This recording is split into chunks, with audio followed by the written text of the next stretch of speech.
another week, a brand new week. This is December 20th. We are only 5 days away from Christmas.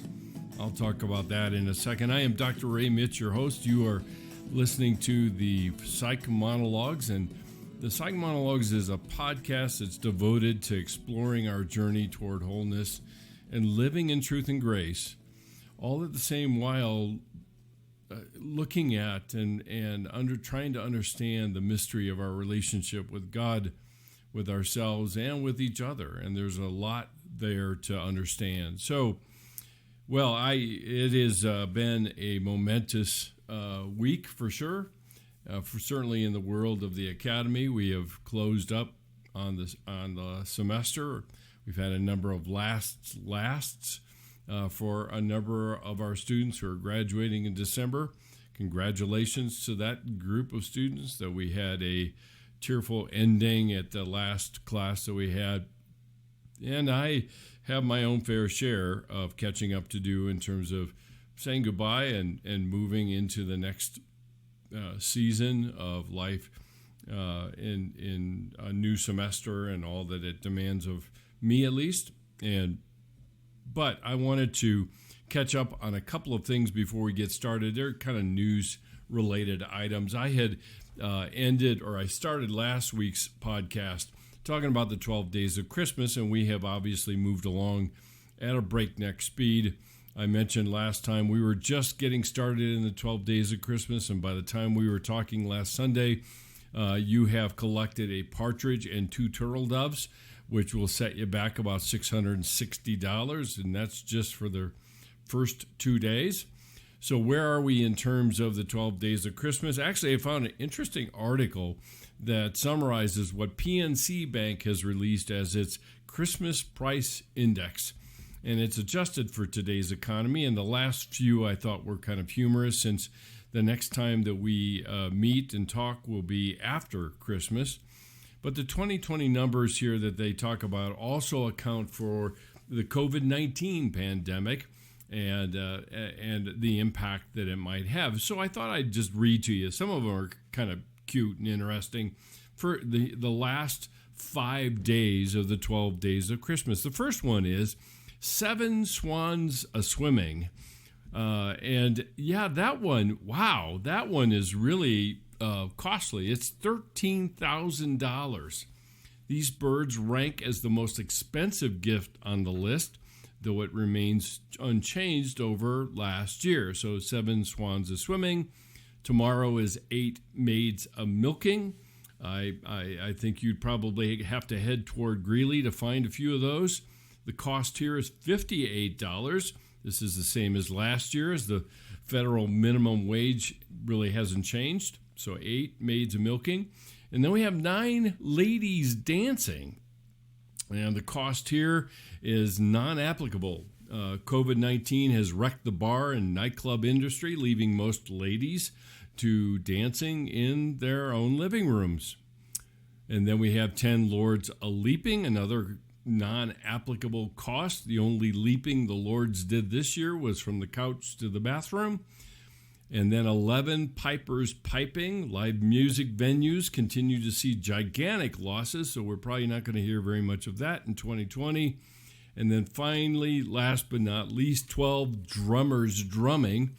And again, we have venues and entertainers can drum on. We're all sending you Christmas wishes because it's going to be in a socially acceptable and appropriate distance sort of way. So the total cost, and hopefully you have saved up for this, but the total cost is $16,168.14. Can't forget the last 14 cents. It'll put you over the hump. So I guess one side of the pandemic is the savings we experience in affording the 12 days of Christmas, which is little consolation. So that was just a follow-up from the last time that I sat down in front of this mic to talk a little bit about accepting grace, which is still waiting for us to get to. Second one I wanted to mention, which is really quite interesting, really. And I suppose I can geek out for a second in astronomy, but tomorrow is actually a pretty momentous day, besides the fact that it is the winter equinox. And what we have occurring tomorrow evening at 4:30, about sunset, is what is referred to as the Great Conjunction of Saturn and Jupiter, which occurs. And the last time this thing happened was 1220, 800 years ago. Just to give you a perspective on this, the world was in the throes of the medieval age. It was during this year that universities were established in England, in Oxford. There were 3 of them all around St. Mary's Church. And it was an interesting time. And I if you're curious, I'd encourage you to look it up. It was a very different time. Obviously, we didn't have technology where I could sit in front of a audio receiving device and have it beamed across the world. And so it would be, their minds would fairly be blown if they knew what we were doing 800 years later. But it was during this time that the great conjunction of Saturn and Jupiter occurred. Oftentimes it's referred to as the Star of Bethlehem. It's an interesting parallels to consider, and I won't get into a bunch of them, but I mean, it is an interesting time to consider that what was going on 800 years ago and what is going on now, and even considering the Star of Bethlehem itself, which there is a great deal of documentation around that to at least hypothesize about what actually created that star during the time that Jesus was born. So we are living in unique times. I don't need to inform anybody of that. That's nothing new. But we are also looking at some interesting challenges as well. So it's all for what it's worth category, just to get us out of the gate. So where we left off last week was I was talking about what the actually integrated life looked like and what was the key, and how oftentimes I get the question, so how do I go about doing this thing? If being integrated is supposed to be such a great thing, how do I do it? And unfortunately, our tendency in asking the question how is always the implicit question behind it, and that is, if you can tell me how, then I can do it right, and then therefore I'm going to be in good shape, right? So I kind of moved the discussion a little bit from how do I do it the right way to what kinds of characteristics or what qualities do I cultivate, rather than what harvest am I trying to produce. And so the hardest thing that I mentioned last week was that the key, and probably the first and hardest step, is to accept the reality of our brokenness. And I made the distinction at that time between brokenness that was a result of damage or trauma or neglect. And it was that brokenness oftentimes we conflate together with the brokenness we experience from growth or healing or development. And unfortunately, one is bad, one needs healed and restored from damage and so forth. But on the other hand, brokenness that comes from growth or even development or the indication of recovery is not something that's bad, but because of how we see pain and difficulty and adversity and those sorts of things, we don't tolerate very much of that bad feeling around something that is inherently good. Now, you can come up with all sorts of examples, whether that's going to the dentist and having a cavity repaired or a broken leg or whatever. There's lots of pain. There's a ton of pain around that kind of thing. As a matter of fact, people live in abject terror going to the dentist. Why? Because of that very pain. And yet, it is the only thing that will probably repair the problem that is going on in your teeth or with the accident you were in or whatever it might be. So where I left off is that maybe one way to think about this idea of living the integrated life, and I would add to that, is because this is the subtext of what I want to talk about, is how do I go about accepting grace? Because we can intellectually assent and agree to this concept of grace, but practically living it out is a whole other story. And all we have to do is really look at how we engage it. Because it in a lot of ways, the way we talk about grace is kind of a watered down, diluted version of just giving somebody a get out of jail card, rather than the powerful, terrifying almost wildness of the kind of grace that God has offered us. And so what I introduced last week, and I want to continue to develop, is that in a lot of ways, moving from the world of the way we know things to be and how they operate is one way to look at it is think of it as the old country. The country that we are familiar with. It is predictable. We know how to behave. We know how to think. We know how to engage people. We know how to greet people. We know a lot of things about the old country, and that's exactly what makes it feel so comfortable. And that's exactly why we don't want to leave, as a matter of fact. And even if the new country has all the things that we desire, namely grace and freedom, we still are in a quandary about leaving the old country behind. And so what I want to do is make some distinctions along the way here. And I've got a number of them. I don't know that we're going to be able to get through all of them, but I want to get through at least some of them about what does it look like to move from the old country to the new country. The new country that includes living an integrated life. It includes grasping and accepting the grace that I'm being offered. So the first very easy the very easy description of the old country, as I mentioned just a minute ago, is that it's familiar and it's comfortable. And ultimately, what we do is describe and label it with the word good. It is good. Because I have a level of certainty, I have a level of predictability that comes with being in the old country. So even if I complain all the time about how nasty it is and how hard it is and how difficult it is, it's still known. And in a lot of cases, the parallel I usually will give is it's a little bit like choosing a known demon or a known dragon for the unknown angel. And so the old country is the known dragon. I know all about this dragon. I'm familiar with it. I'm comfortable with it. Well, comfortable may not be the best word, but I know my way around this thing. I know how to dodge it. I know how to fool myself into thinking that I'm controlling it. I can do all those things. And that's what makes it familiar and comfortable. Now, let me back up for a second and just add something to it here, is that the parallel here is that the old country is all about law.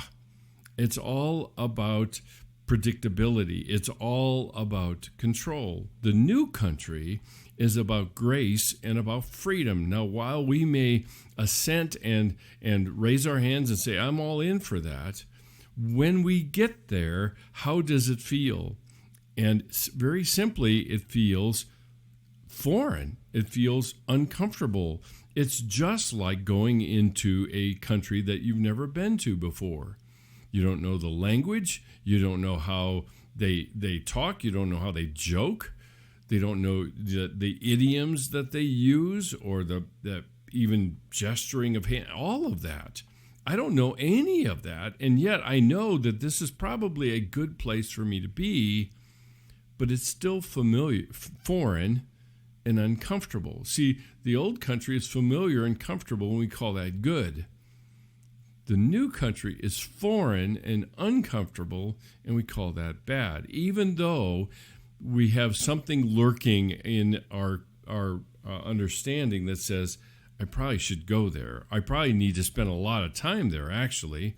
But the minute I get there and I'm not sure what I'm doing, I don't know how to operate, I don't know, what kind of trades to make so that I can get what I need, I go running back. I go running back down the path to the new old country, settle back into my old ways of doing things. And in spite of the fact of all the complaints I make about it, it's still known, it's still predictable, I can still manage it. So that's one. Another characteristic that is different between the old country and the new is something that I refer to as kind of rigid expectations of performance. Because in the old country, because it's driven by law, by rigid expectations, which means that if I don't perform to whatever the level of performance is expected to be, then I have failed. And that gets us into the next item, which I'll get into in a second. But these are entirely rigid expectations. They are non-negotiable. They are the kind of expectations that I put on myself and anyone else around me. And so the expectations of performance is really about that.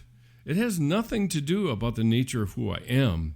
It has everything to do about the level of performance I give that proves what my worth is. So these expectations are not negotiable. And when I blow past them or I don't perform them, I am a failure, which is really the language of shame within the world of the old country. Now, what about the new country? What does it look like? Well, the new country, one way to think about it is that there are flexible expectations of others and myself that are built on the situation and the environment. Now, for people coming from the old country, that may really sound wishy-washy. As a matter of fact, it might sound like, a warm, fuzzy, we'll just kind of all get along with each other and sing Kumbaya each evening and just say, hey, everything's cool. But the reality is that when we go into any new situation, we go in with expectations. Anybody, and I mentioned this in the podcast that I did, 3 or 4 weeks ago, is anybody that tells you they don't have expectations is lying. Because we all go into whatever the environment is, whatever the situation is with expectations. The only thing that varies is how rigid or flexible they are. Or another word to use would be adaptable. See, in the new country, there are flexible expectations of others and myself based on what's going on. Now, let me give you an example of this that it really is pretty easy to embrace. Let's just say, for example, that you're really good at doing whatever the skill is that you're good at. All right, whatever it is. And in school and students, it's taking an exam, or it might be writing a paper at the end of the semester, or whatever it might be. But and I'll drag it into a more common example. A lot of us drive a car. Okay. And we can drive a car reasonably well. We don't get into accidents on a regular basis. Sometimes we might even get to the point of getting fairly proud about how well we do this thing. So we have an expectation of our abilities. When we get into, let's just say that, okay, I get in my car, I decide I'm going to go up to Steamboat for a weekend, and I have to go over this place called Rabbit Ears Pass. Now, in times gone by, I have had to do this before, and it is virtually a whiteout up there in a lot of cases. And it's just because it's 12,000 feet. You have to get through Rabbit Ears Pass to get to Steamboat, so you have to get through it. And I approach it. I'm thinking, hey, I've got my skills. I can handle this. This is no big deal. And then literally I get hit with a whiteout. And now I have a whole new set of expectations for myself to do things differently. But if I keep hanging on to the expectations that, hey, this is a piece of cake, I can do it, I've always done this, I can do it again, nothing is going to stop me, then what will I do? And if nothing else, I will get arrogant and proud and not pay attention to the circumstances I'm in. And see, the same thing is true with us in anything else, is that I better change my expectations according to the situation and environment I'm in about my abilities. Because if I think that my abilities are only the same all the time, that's what falls into rigid expectations of performance. And so I go into this whiteout, I slow down, I get more cautious, I pay closer attention, I may pull off for the side of the road for a second, and that's not a failure. It's being realistic, and it is making an adjustment to my expectations according to the situation and the environment.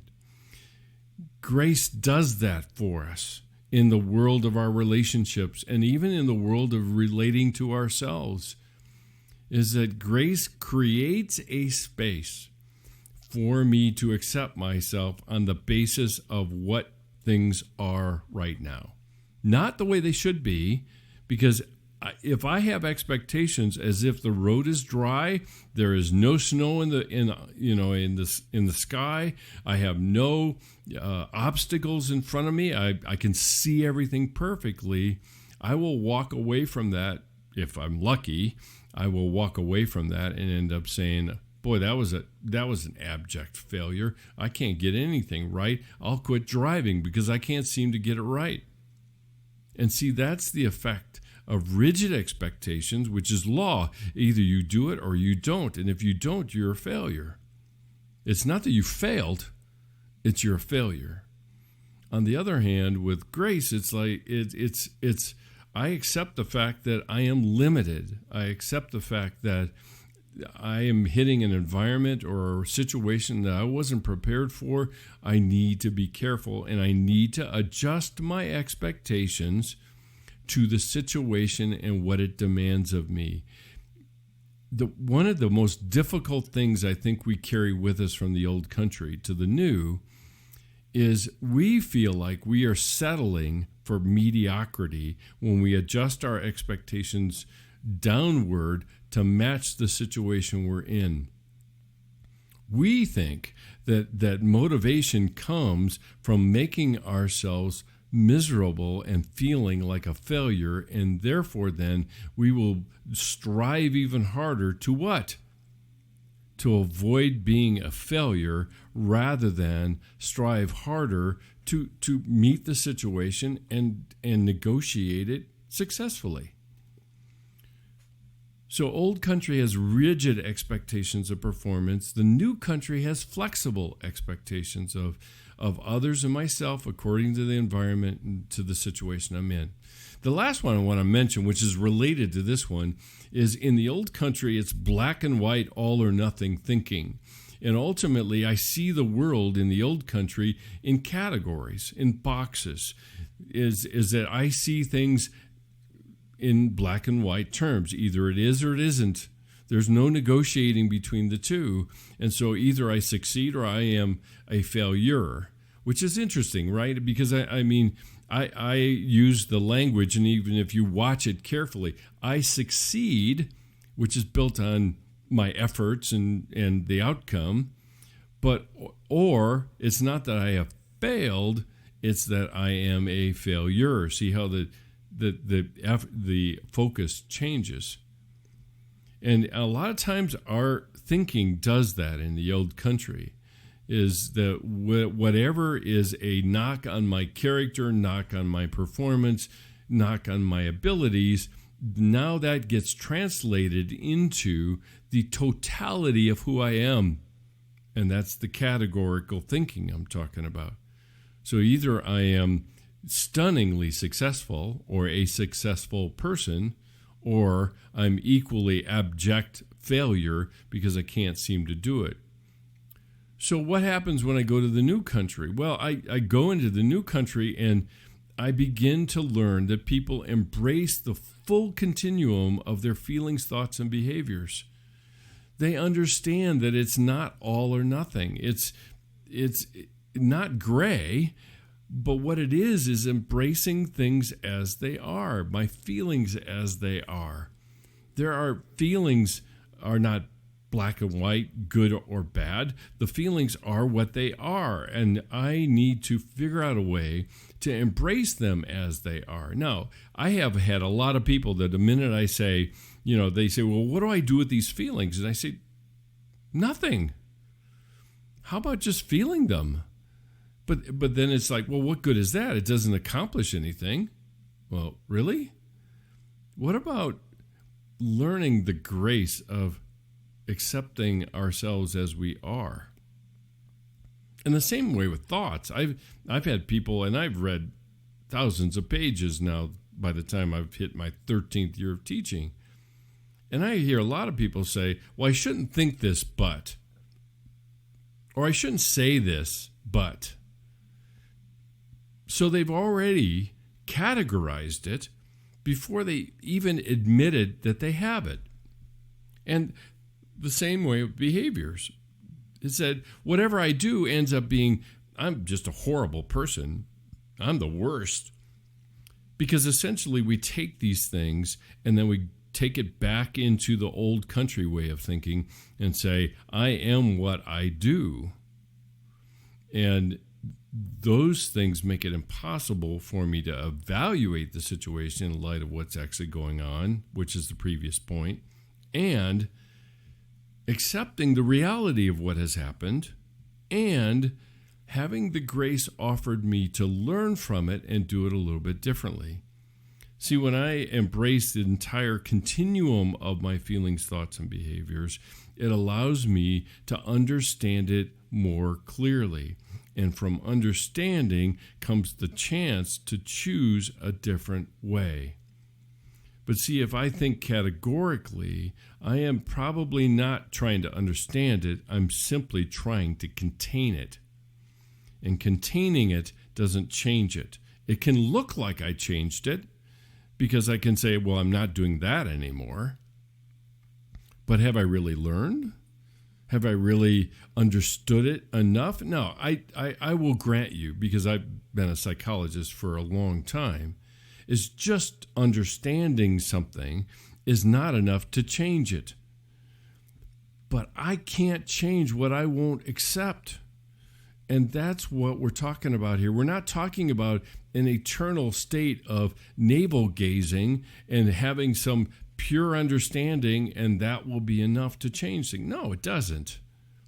But see, grace creates this space to not only understand it, but to risk trying again. And if it works, I learn something. If it doesn't, I also learn something. But I'm not a failure, an abject failure, because I didn't do it right. So what you'll see as we begin to continue to unpack these things is that the old country is a comfortable way of doing things. And that's okay. There's nothing inherently bad about it being uncomfortable. But the problem is that the comfortable gets in the way of the growth that we say we want. And that's the point in time where we have to start reevaluating. Because feeling bad because I have pursued going into this new country of grace and freedom, that bad is an indication that I'm trying to make a change and I'm not doing it quite the way I had expected to do it, according to the old expectations, rather than flexibly understanding that when we try to learn something new, some new skill, it is filled with mistakes and errors.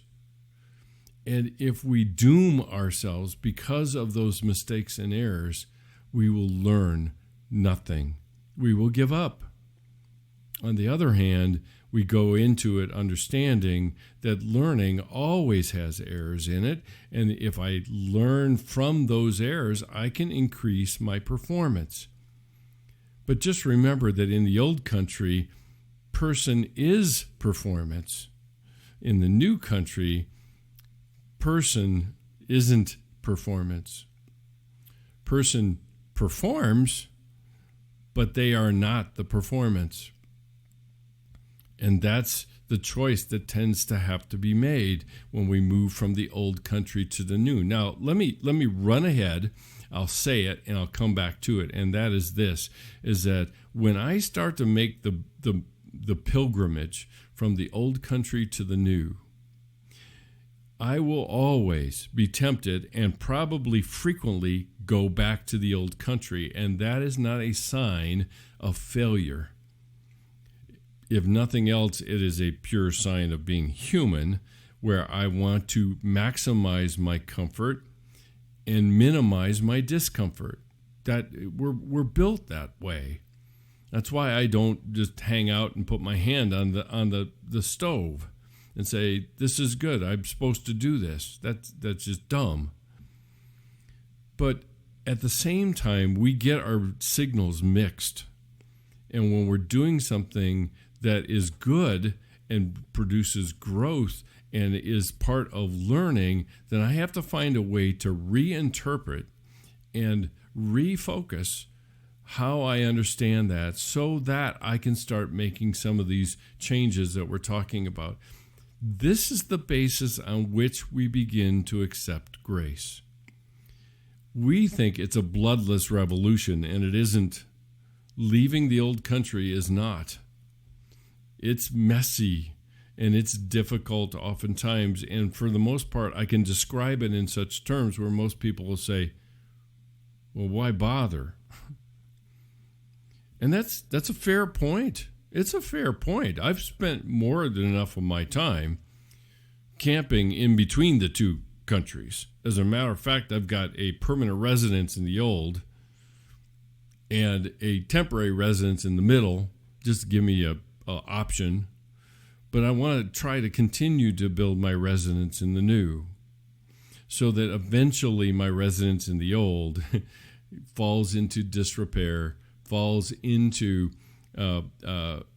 irrelevance, so that I am drawn to live more and more in the new country. And that would be my hope for you. So that's it for tonight. That was quite the fire hose, I understand. I've got a few more days of this that I want to try to unpack. That are all ways of how we get at accepting grace. Let me end on this note, because we're looking at 5 days from Christmas. And the embodiment of grace came at Christmas. We have a God who is not a narcissist.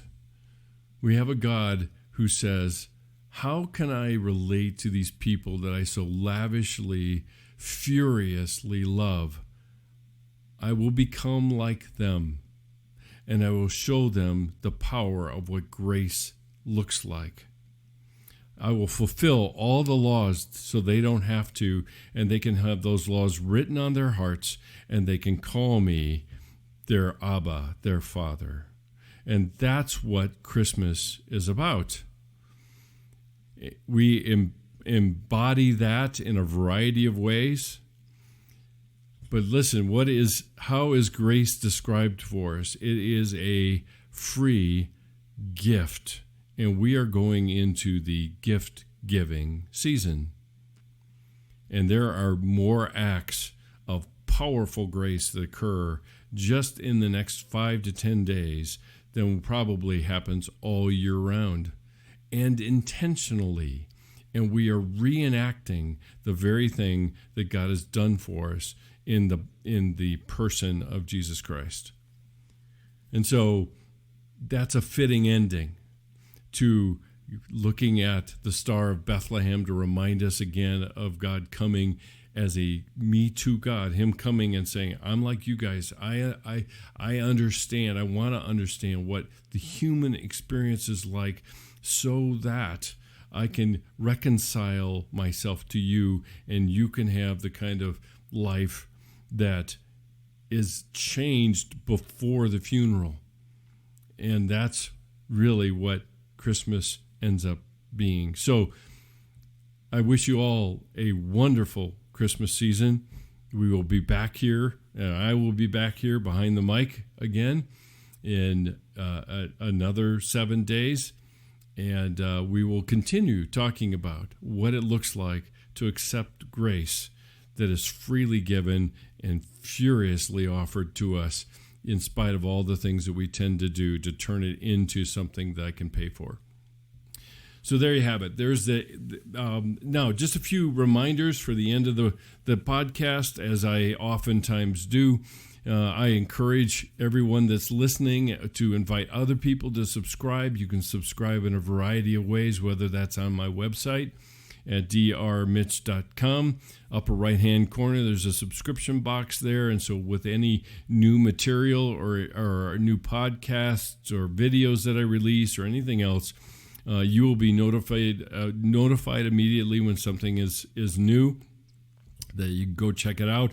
I can also be found on Instagram at the Psych Monologues, all lowercase, on Twitter at Ray Mitch, Facebook Ray.Mitch, and LinkedIn drmitch. So there are a variety of ways to interact and connect with the content and the things that we're talking about on the podcast each and every week.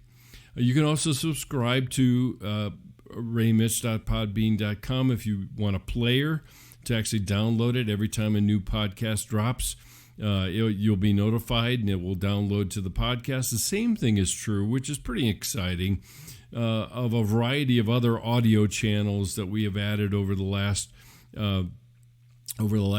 few weeks: Spotify, Stitcher, iTunes, and Amazon Music. I've already mentioned Podbean. And just a note, and I want to give recognition where recognition is due. I have been talking about we, and I'm the voice for the Psych Monologues, but I have a cadre of young people who are working behind the scenes to help me with the social media channels and the design work and putting this thing together and ideas.